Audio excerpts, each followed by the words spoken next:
The Hogs are going to Omaha. Oh, intermission. No, it's halftime. You can actually feel Razorback Stadium shaking underneath our feet right now. You just got to keep living, man. L-I-V-I-N. Arkansas wins the national championship. What I say when it comes to this basketball team is the law. Absolutely and without discussion. I have been trying to get you together with Ty. Strikeouts are boring. Besides that, they're fascist. Throw some ground balls. More democratic. This is the Halftime Podcast, presented by Jeff's Clubhouse. And the gang is all together today. Isn't that nice? Good to be in studio with you for halftime on this Thursday. One day before baseball season begins, and the excitement is starting to build. Of course, it's a big weekend on the Hill. Basketball's in action, got track there, softball's on the road, gymnastics on the road. But a lot of the conversation centering around the start of college baseball season. The ping of spring, although it certainly isn't spring yet. It's not going to feel like spring tomorrow. And that's why you've had your baseball game pushed up to 2 o'clock in the afternoon. And, of course, we carry it right here. We'll actually lead you right in to the game tomorrow with halftime. Yes, sir. An abbreviated version of halftime, which we have to call 3/4 time because we're only doing 3/4 of the show. 90 minutes instead of their usual 2 hours. We'll give you a full 2 hours today. Phil Elson, Ty Richardson, Maddie T, all in studio. And guys, I guess I could say this is the second, and I think the last time that we'll all be in studio at the very same time. So you want to shed a tear with me? Nah, you don't have to. Yeah. We're all guys here. We want to be tough. So It's a macho radio show, Phil. Bundle it up and keep it inside. I scream male masculinity. Yes, you do. With my rom-coms and my watching The Bachelor. And your flow. That's exactly right. I told you guys that you would actually be able to smell me today since I'm usually doing the show remotely. It's a good thing I showered earlier this morning. Very happy. Feel a lot better for you guys for actually being here with you. We want your calls and your texts throughout the show today as we have our guests lined up. 1:30, Ben McDonald, SEC Network analyst, former Major League pitcher, former top overall draft choice, former LSU Tiger. But that's okay. We won't hold that against him. And Bob Holt at 12:30, centering on basketball and baseball mostly today with a little bit of football news sprinkled in there. So we got expectations for baseball, don't we? And it's fun to talk about the things you expect for a season for the team that you focus on. And you knew at the start of the football season that your expectations were probably at an all-time low. Would that be fair, Ty? Do you think that's fair? I mean, you went into the season just sort of hoping to win your non-conference games, maybe pick off an SEC opponent. And I'm not even going to talk about the lack of meeting those expectations, but they were, as far as I could see, the lowest set of expectations that Arkansas football might have ever faced before. Mm-hmm. Yeah, I think since at least in my lifetime, I know there's listeners that are a lot older than me. This past season was the first time I can remember my expectations being so low, so down, and just really not expecting out of the football team. And not only that, they still under-delivered. I think I said before the season 5-7. And I thought that was like right down the middle. I heard some people saying bowl game. The highest I heard was 8 wins. And I said 5-7. I got screwed last year by these guys. I think 5-7 is accurate. They have one SEC win. That's all they got to do. And they just got to win their non-conference games. Not only did they not get an SEC win, They lost 2 non-cons as well. Yeah. And I don't think we ever had an expectation the coach would be fired during the season. Yeah. So, I mean, obviously, football expectations were at an all-time low. I think they'll probably be maybe a little bit higher next year, even with a tougher schedule in Notre Dame. But then again, that's football, low expectations. You'd rather have, at the very least, mediocre expectations. I don't even think we had mediocre.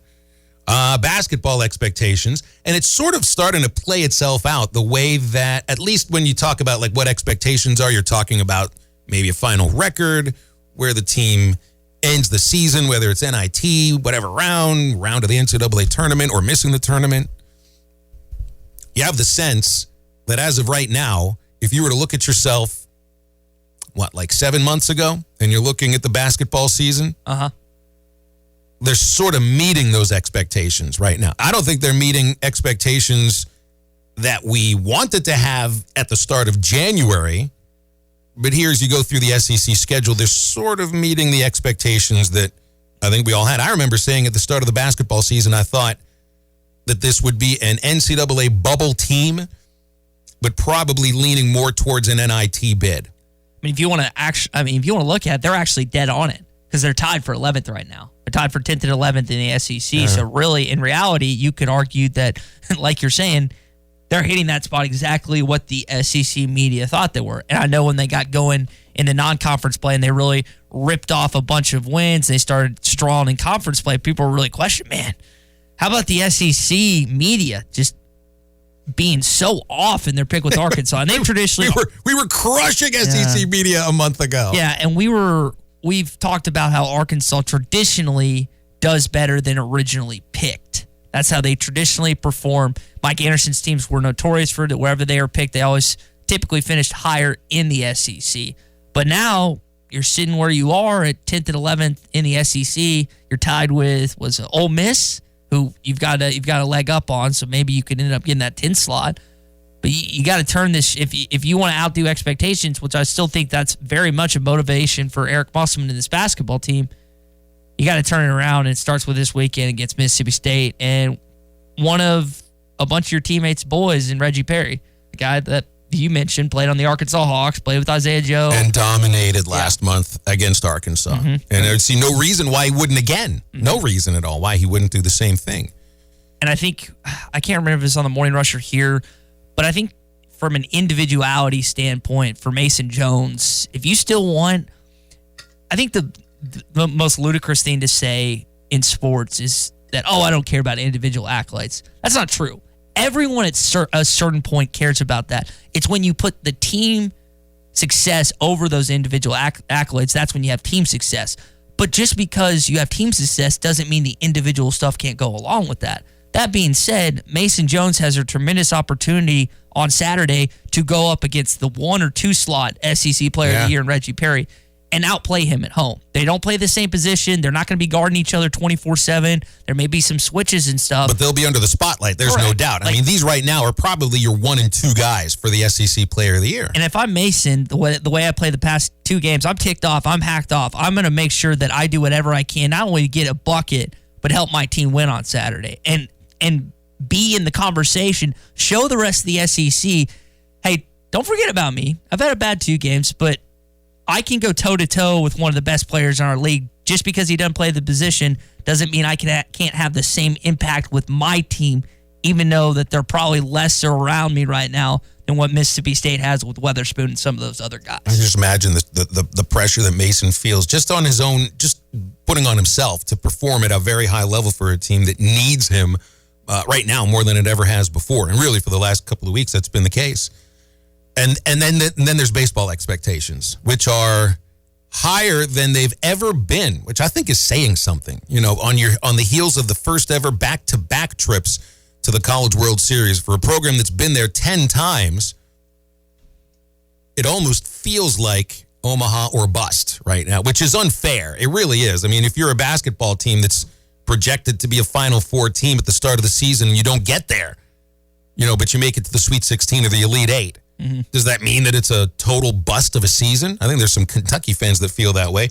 I hope we don't get to that point to where we feel that jaded, to where you don't accept a season that doesn't finish at, that close to the pinnacle. It's not fair to Dave and the rest of his staff and his players, too. It's also not fair to the nature of the game, which is a crazy game and based upon matchups and the way the ball bounces and everything. But the fact of the matter is, talent-wise, experience-wise, this Arkansas baseball team has everything that you possibly need to get there again and maybe even do some damage. Dave Van Horn did address up front expectations for this year's Arkansas baseball team yesterday. I think the expectations are probably at an all-time high around here just because of, what's gone on the last couple of years, and we've got some returners back.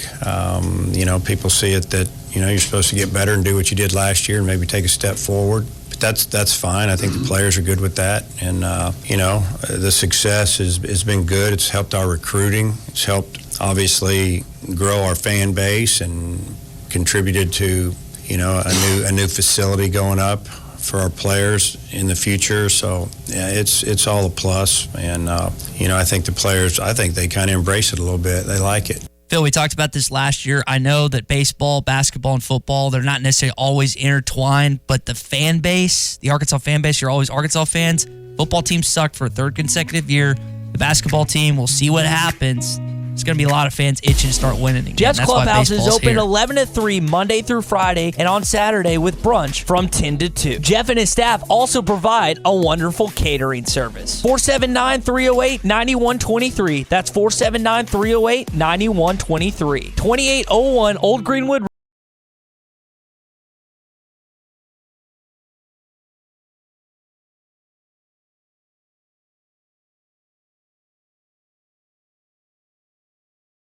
Thursday, day before college baseball season starts. Valentine's Day as well. And let's go to the phones. Bob Holt joining us from the Democrat Gazette. Always good to give us some of his time on a Thursday. Bob, what's going up on the hill today? How are you? I'm okay. It's pretty cold. Not exactly baseball weather. I think it's about, in the 20s or something. Of course it's baseball weather. It's the day before college baseball season starts. I mean, I almost expect 45 degrees on opening day. That's part of the beautiful thing about being a quote-unquote Southern baseball school. I have a tough time thinking about Arkansas as a Southern baseball school when we're going to play in 45 degrees tomorrow. Hey, 45 sounds pretty warm right now. Good point. Very good point. So we were talking about expectations for this Arkansas baseball team, and it just seems that they are not shy about talking about those expectations, which to me, if you deflect them and act like, that's just outside noise, that's almost an insult to those who know the truth of what you have on this team. I mean, You talked to just about all the players that were there yesterday. I think you talked to all of them. You've spoken with Dave Van Horn, both of the coaches. This team knows what they have, and I think they have the same expectations that the fan base do. Yeah, I mean, these are veteran players. Casey Martin was very honest, I would say, yesterday, and I appreciate it. I think he said we have a pretty freaking good team, something like that. Dave Van Horn said expectations are probably at an all-time high. Sorry about my voice. I tell you, when you've had back-to-back World Series appearances and you return some great players and you add some really good recruits like Arkansas has done, I mean, the expectations are going to be high. Now, only 8 teams get to go to the NCAA tournament or to the College World Series, so it's certainly no guarantee. But Arkansas certainly looks to have a team that is a national contender with the position players.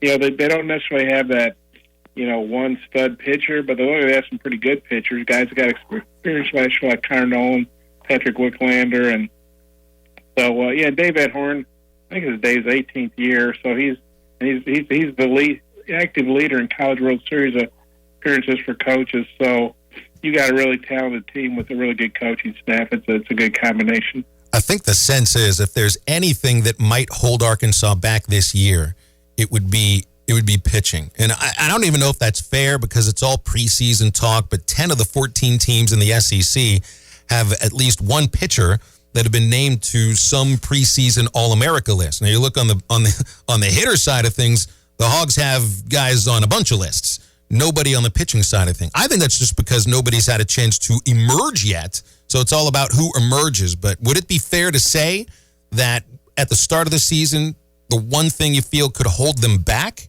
keep them out of Omaha, would be pitching? Well, I think when your team is loaded as Arkansas, it's sort of like what's their weakest strength, you know? Mm-hmm. And, I mean, Connor Nolan, Patrick Wicklander, I mean, they were pretty good last year. Certainly for freshmen, they were very good. And, the fact that Connor Nolan's focused totally on baseball, really for the first time, and Wicklander, a lefty with really electric stuff. And they like Blake Adams, for that third spot right now, a true freshman, which I think says something about how good he is because they obviously have other options there.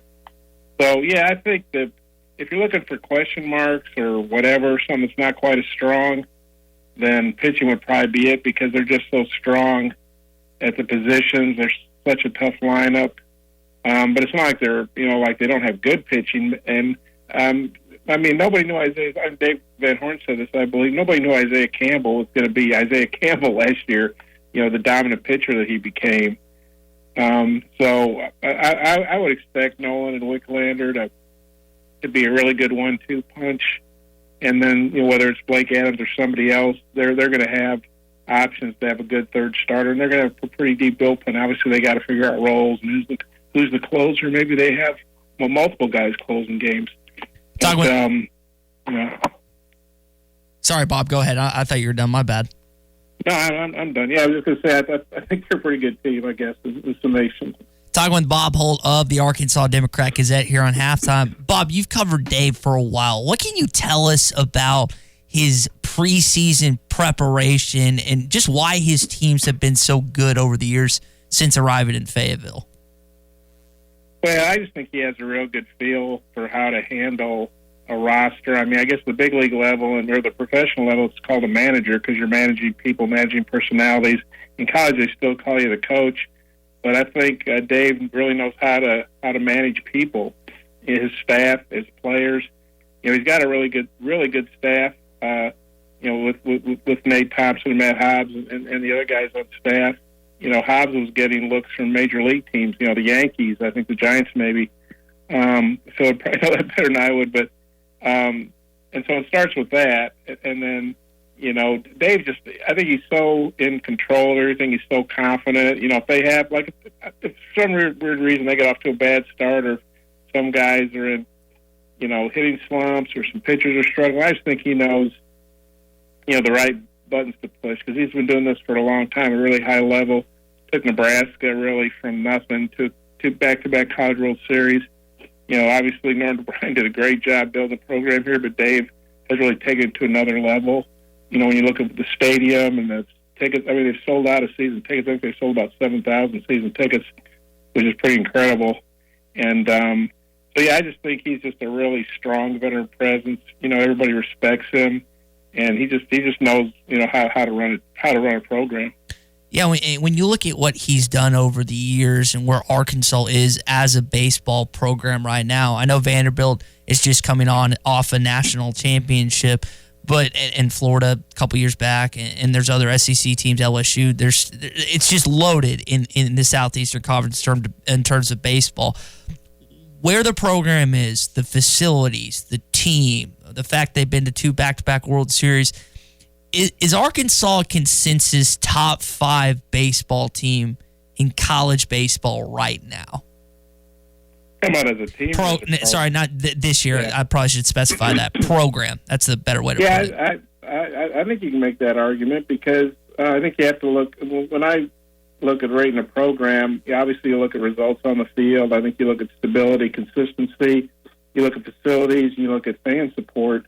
And Arkansas's got really good facilities, but they're improving them.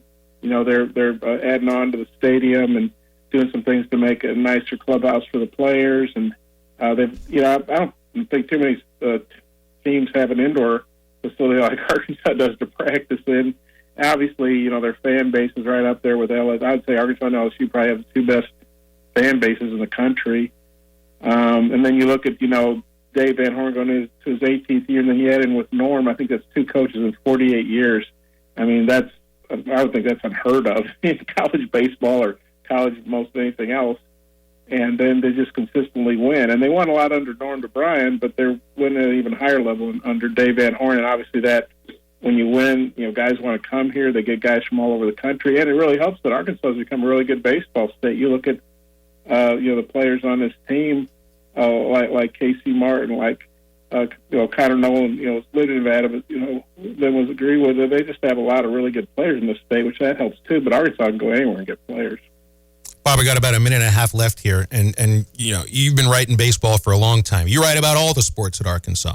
What is it about writing baseball, maybe game stories or personality stories, aside from the wins and the losses and the fact that it takes a while for a baseball game to finish, what is it about baseball writing that you feel sets it apart from other sports and your enjoyment of it?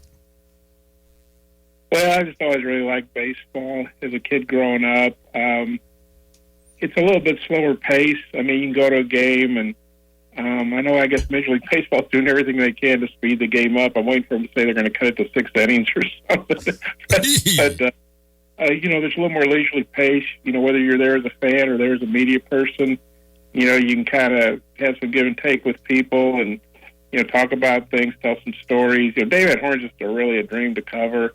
He's such a good quote. He really gets it with the media. He's very generous with his time. The players are really good kids to deal with and cover, and they're really good. I mean, as a media person, you obviously are objective, and but it's more. I don't think I'm telling anything out of school here. It's more fun to cover a winning program, whatever the sport may be. Everybody, the readers / fans, our consumers are more interested.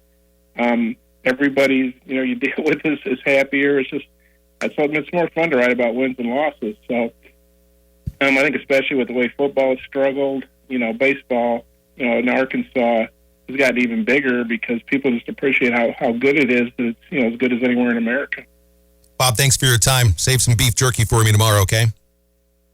Okay, well, I'll be at basketball, but I'll be out there Sunday at Ball Walker. We'll see you then. It's Bob Holt. Okay, Stay tuned. Good. More halftime right after this quick break. Everyone loves specials. Well, at Jeff's Clubhouse, you get exactly that. 2 rotating soups a day, plus daily lunch specials every single week. Jeff's Clubhouse, 2801 Old Greenwood Road in Fort Smith. Back on halftime, 877-377-6963 for calls or texts. Ty just mentioned to me, I think I brought this up like a week or two ago. It's been over a year since the most annoying media member in Arkansas, sports media member. We've got to make sure we lower it because we can't have a 10 bracket tournament with all the media members in the state. Most annoying sports media member bracket, which I think had pretty crazy success last year. That was absurd. And you know what's funny about that? I forgot who won or lost, whichever way you put it. Ollie Hall, I believe was the one. That's right. Why am I not surprised? I looked back at it. You know what? The website I made it on, not around anymore. Discontinued. So all my work, and I spent a decent amount of time on that. You did work at that. And for those who haven't heard about it, what I did is I picked out 64 media members. I randomized. People thought I picked the order. The seating was randomized. I thought it was funny because Saul and Alyssa got matched up. Orange was ticked because he got matched up with you, and you just kicked his tail. No, he beat me as far as being more annoying, right? So I finished as the least annoying member of the sports media. That's just because you don't know me very well. Which is good, but I'm trying to think of the Final Four. But I never... Orange and Ruskin kept talking about, you're going to get some pushback. Media members are going to text you, hey, what is this? Why'd you put me on this? I think all but one really were like, this is cool. I don't mind. It's Jeremy Muck was the only one that didn't I know Muck from Little Rock, from the Democrat. He used to cover the Travelers, but just from what I remember, he was like, why am I even on this? I got to remember who's... Okay, I'm pretty sure Bo made the Final Four. Wally... I think a former media member that no longer works in the business was in the Final Four, or at least the Elite Eight. See, this is... Are they out of the business because they were so bad or because they did something illegal? Something may have happened. See, this is what ticks me off. I can't go back and see any of it because BracketFi is discontinued. It's called a printer tie. You should have printed it out when it happened. This is like the generational gap thing. You're supposed to print things out. Generational gap. Like I do when I'm reading box scores. It's a lot easier to look at something on a piece of paper. But could I say that one reason why you need to do another one this year is because Derek Ruskin is back in sports media? And he wants the award. He works for the award. I think he was also Final Four. So I think it was Ruskin, Bo. It's either Bo or Bart. And again, all these guys I like, and I think they like me. They at least appear to like me. There's no animosity or hard feelings in any of that. It's just a funny thing. It's because you have what I got it from is the Spun does it every single year around March Madness. So I was like, I'm going to center this around Arkansas sports media and see what we come up with. And again, I randomized it and it's plopped less it out there. than some brackets that stations do. No, absolutely. That's a very good way to put it, Matty T. Yeah, less misogynist. And I thought it was... We're not at all. Yeah, I thought it was fun, and people really liked it. It blew up on our Facebook, our Twitter. We'll throw out our Instagram when I put one out. I found a new website now. So, and hopefully... It's on the list of things that like we all have to do. I have to eat nuclear waste, spicy food still. I have to pitch to Zach Arns. Shoulder's starting to feel a little better. There we go. Right shoulder's feeling better. Went to the doctor the other day and he did a test. You know, I thought I tore my rotator cuff. He did the test. He's like, your cuff's not torn. You're good. I was like, come on, man. I needed you to give me the diagnosis that I was looking for so I could get out of this. He's just calling you soft in so many words. So, but here's what's going to happen since I'm talking more, and especially these last 2 weeks when every time someone turns on ESPN Arkansas, they hear me in some form or fashion. They're just sick of it. I'm definitely going to go up, and by go up, go down in the annoying rankings. Good for you. Because they hear my voice more. Good for you. I mean, it's all about making an impact upon somebody, right? Isn't that what media is all about? Generating some sort of response, whether positive or negative. So congratulations, Wally, at winning last year. Yeah, and did you see the story that Paul Feinbaum is pondering? I don't know if he had his agents leak this, but he's pondering doing like a sitcom. Saw this. Like, well, I think the most interesting characters in the Paul Feinbaum sitcom are his callers. Yeah. That's what the sitcom's going to be. It's going to be, I don't even remember their names. Miss Tammy. Can we have a sitcom with Miss Lisa and Eddie from Clarksville? They're definitely characters. And Lee in North Little Rock? Can we get a Herbie and Branson. halftime sitcom going? I feel like my life is enough of a crazy thing to have a sitcom going on. There's something about like sports writers and sports broadcasters that just keys to a really good sitcom. Or maybe I'll just go all Brockmeyer tomorrow on the baseball broadcast, right? Be the last one I ever do. You press that again because I don't know who that is. This is a new thing. This is not a generational gap. This is you just not watching enough shows. Your eyes are closed. 5 years. What is it? It's Hank Azaria playing a filthy, dirty, alcoholic, drug-addled baseball play-by-play announcer. I saw an article. He's what I'm aspiring to be, okay? It's on the IFC network. Okay. It's hilarious. Is it? Yes. Remind me after the show is done to play you a little clip from it, and I think I might get you to binge watch all 3 seasons. So I guess the question is, is Wally going to repeat, or are we going to have a new title defender? Like, what's going to happen this year? Well, I think Wally gets a first-round bye. What is it about? I think you got to add first-round buys and a first 4. Like, mirror it. You got to have net rankings here for annoying media members. Can you tell me what are the qualifications that make you annoying? Like, what stood out about Wally? Literally, all I did, Matty T, I don't know, you weren't here at the time I did it. I just pulled, I typed in Arkansas sports media, and I pulled up every name I could think of. I asked Phil for the guys in Little Rock. I asked John for guys he knew, and I say guys, gals too. And we just compiled the list. I threw it together. There's a person or two that weren't like technically still in sports media, but they were. This list, hopefully, I gotta find it somehow. I need to call BrackFi and see if they could patch me my list or something to get that. But I'm gonna go off that list and then probably rank the seeding based off that list, how they were voted on, and do it this year. Here's what you need to do to really get a sense of which sports media members are truly annoying.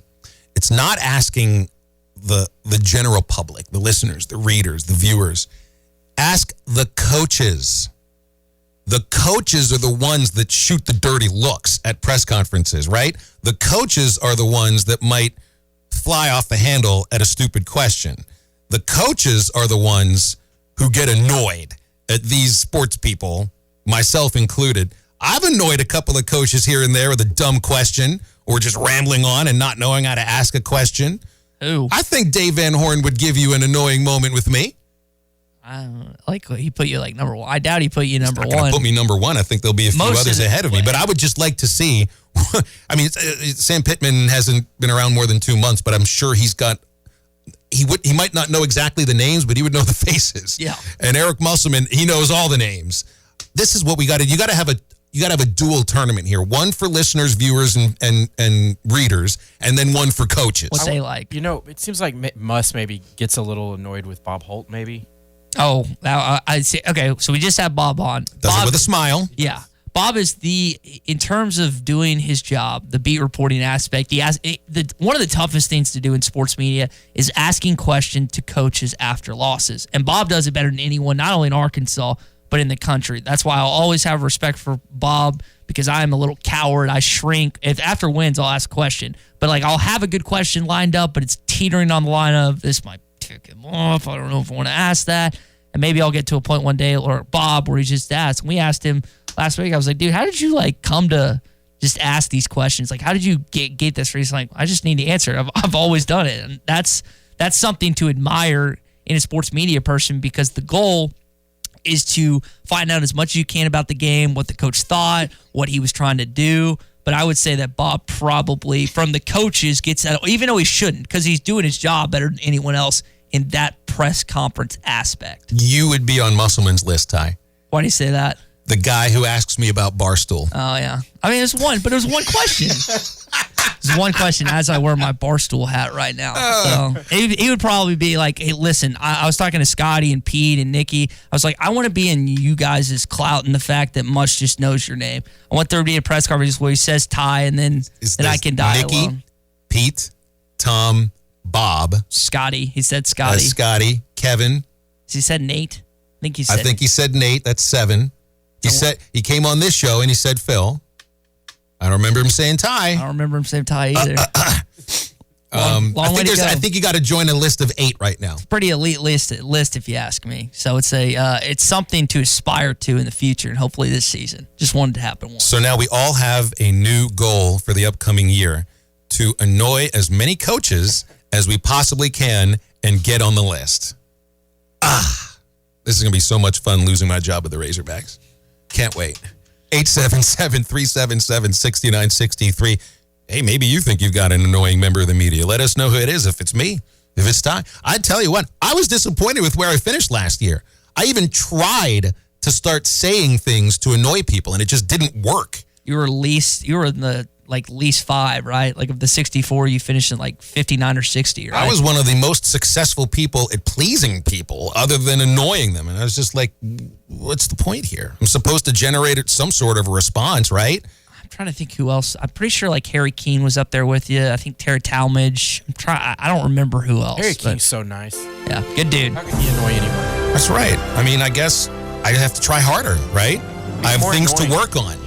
I've got to work on slowing myself down like Casey Martin in the field, so that I can start annoying people a little bit more and rise to the top of your list. Now, Ty, if I don't make it to the final 4 of the annoying bracket, I won't say I didn't meet expectations. I'll just be happy if I had a shot at it. Okay? Go for the gold, man. Sounds good. All right, we'll be back after the break. Don't miss Ben McDonald talking baseball at the bottom of the 1 o'clock hour. 877-377.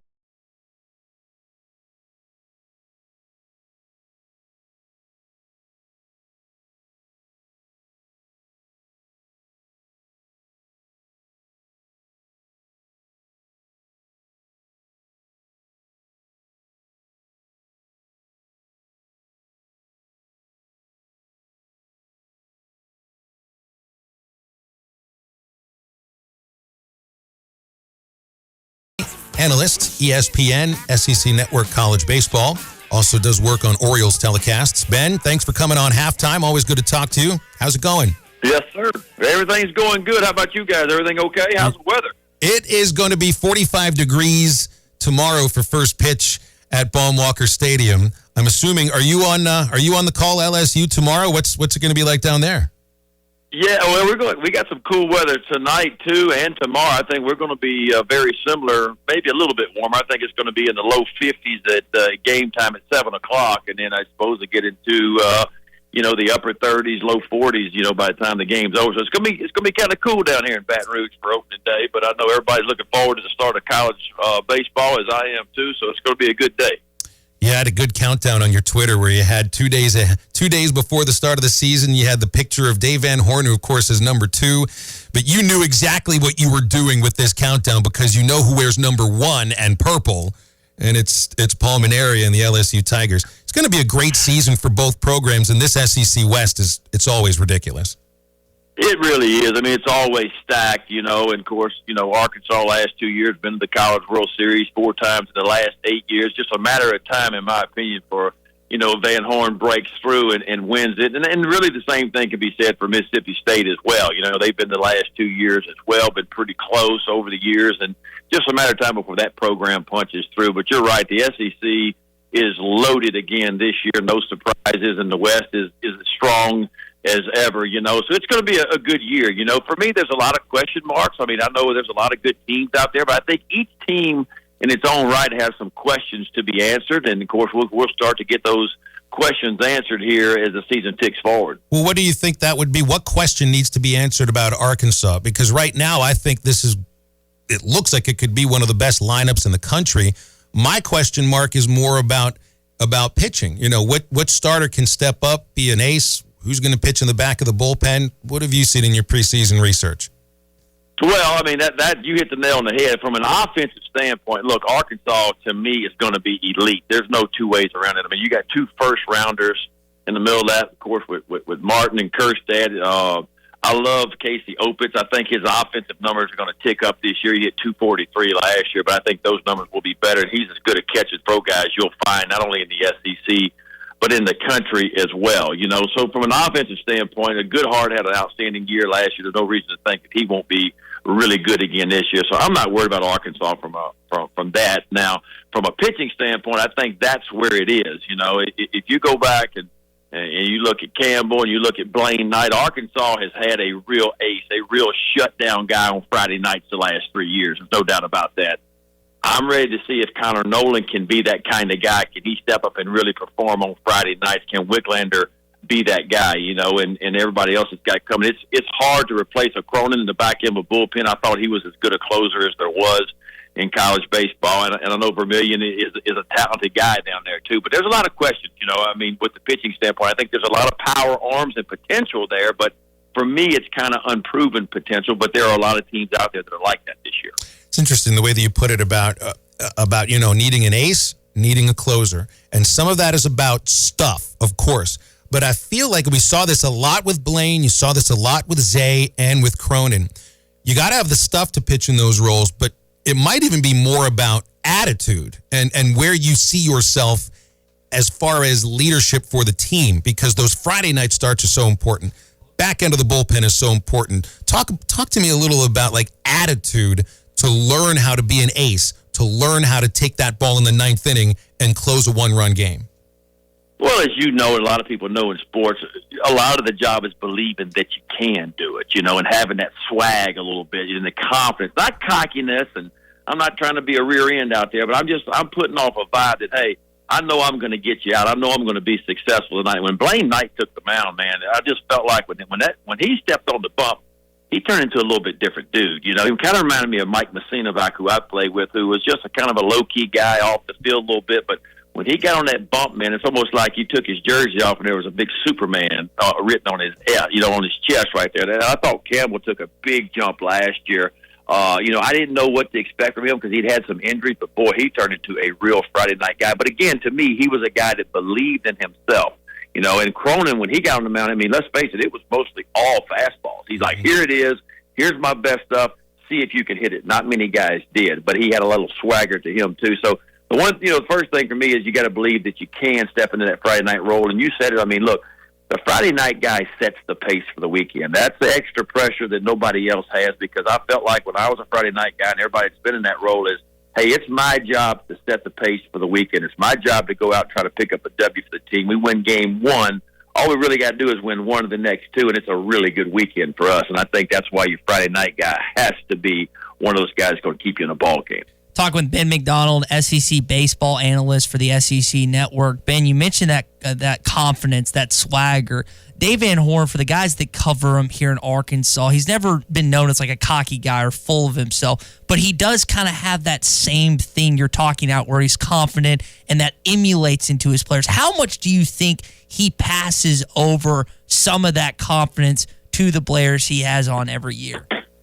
Well, I think it's very important, because when you're dealing with a bunch of 18, 19, 20, 21-year-old kids, they feed off of you, not so much at the big league level, because I do some big league games, and I think the manager's important, but for a veteran team, he's not that important to me because the veteran guys know what it takes to go out and perform. But when you're dealing with young kids that are experiencing college baseball, and you're talking about young guys that are wrapped up in the middle of an SEC schedule for the first time or maybe the second time in their career, there's a lot of pressure like it is with Arkansas because of expectations and where you guys have been the last few years. There's pressure to win. And anytime you got a coach that puts off a confident vibe that, hey, we're supposed to be here, we're supposed to be in Omaha, that's not a dream of ours. That's what's going to happen this year. We're going to be in Omaha. We're going to compete for a national title. And I think when you look at Dave Van Horn, that's the kind of vibe to me that he puts off. And I can't remember, you guys would know how many years ago it was. Was it 3 or 4 years ago, Arkansas had that awful year, with Dave Van Horn. I remember talking to him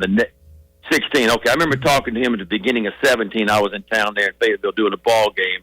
And he looked at me and he said, you know what happened to us last year? He said, I never want to experience that again. He said, I never want to be a part of that, and I'm never, ever going to let it. Not that it was his fault, but he was just saying, I'm never going to let that ever happen again here. And I remembered that about him. And all of a sudden you turn around the last couple of years, and there you guys are with a chance to win the national title, and I remembered that about Dave Van Horn. He's got that confidence. He's got that swag, but he also remembers 2016, and he says, you know what?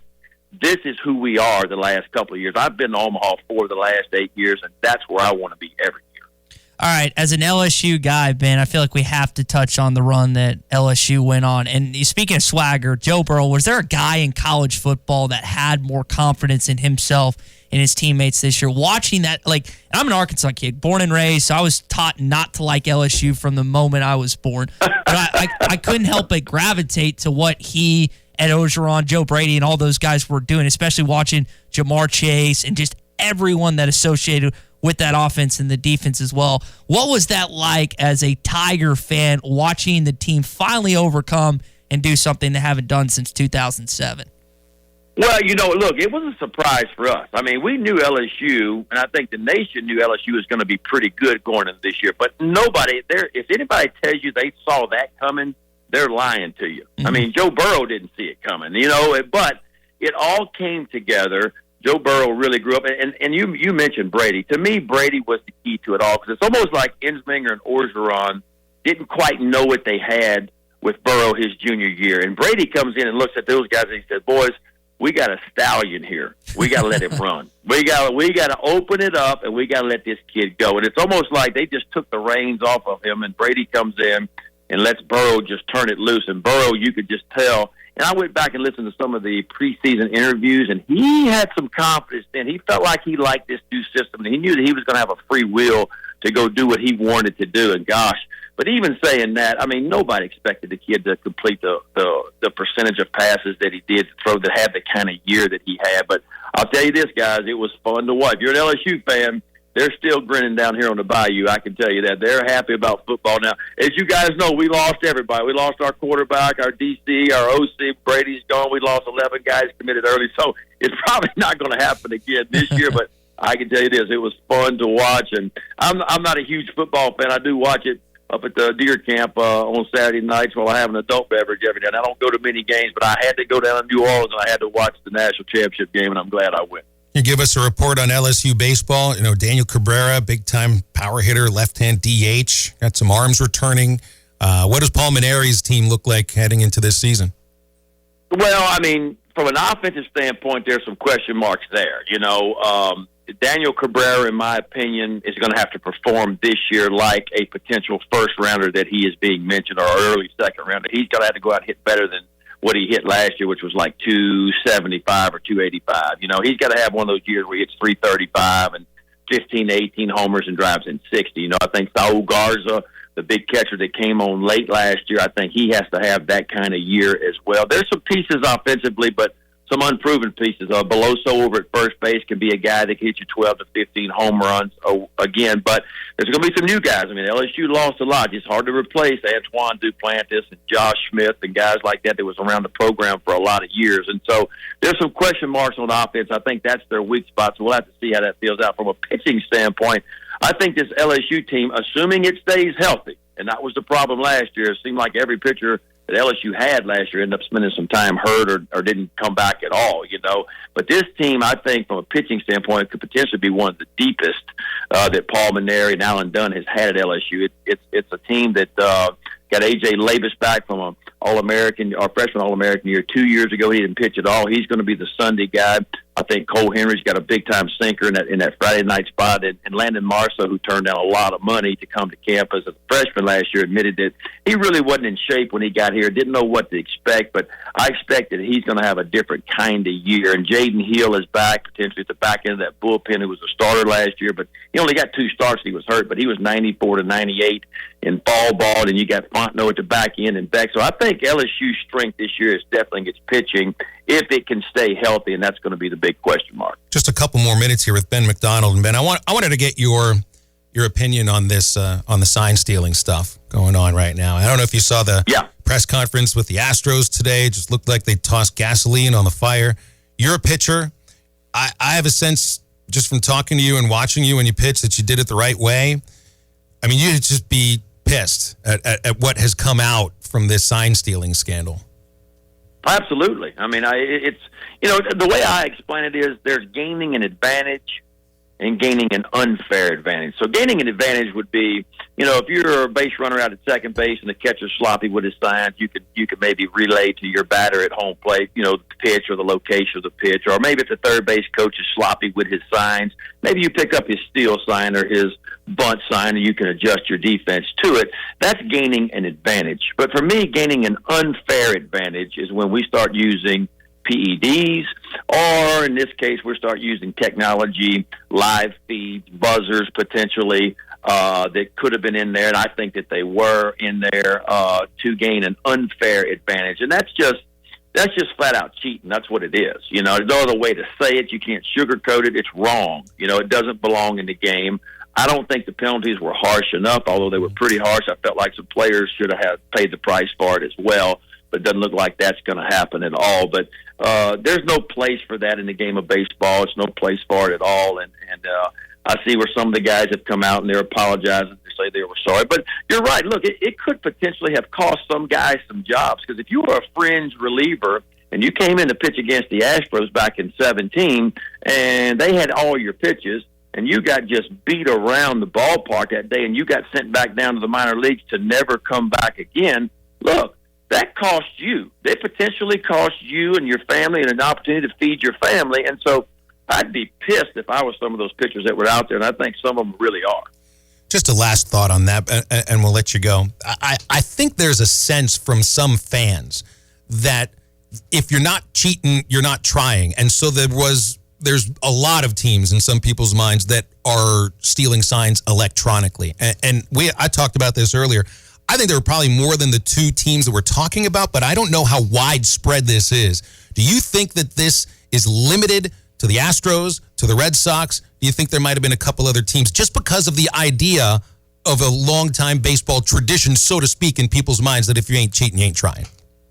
Well, you know, listen, that's been around. There was rumors back when I was playing that Chicago White Sox way back in the day had a little light out in left center field, and they would blink it, you know, whenever a fastball was coming. They'd turn it off when all speed was coming. I don't know if that was ever true. It wasn't proven, but, I mean, that was always the rumor. So, yeah, I mean, look, athletes have always looked for an advantage one way or the other. You know, I don't care what sport it's always been in, you know, and with our technology the way it is and real-time stuff that goes on now and the cameras you can put up everywhere, I'm sure it goes to a lot of people's mind. I don't think it was just the Astros or maybe just the Red Sox that were doing it. I think other teams were trying to gain an unfair advantage. But the good news and what I like about Major League Baseball in some regards is they have put a stop to this. They said, you know what, and when guys start losing their jobs, like, you know, we've seen happen, you know, with Cora and Beltran and, of course, the GM and Hinch, the manager of Houston, it really grabs people's attention, and that's going to put a stop to it big time. Ben, you're awesome. Really appreciate you sticking with us and going a little bit long today. Thanks a lot. Enjoy opening day tomorrow. Anytime, guys, and I'll see you guys soon, I'm sure, somewhere along the way. Can't wait. Ben McDonald, SEC network analyst, and when he's done doing SEC baseball, he moves over to the Orioles. So it's a long baseball season for Ben McDonald. Yeah. Good thing, too. You're listening to the Halftime Podcast, presented by Jeff's Clubhouse. Check out the Bud Light Morning Rush podcast at hitthatline.com.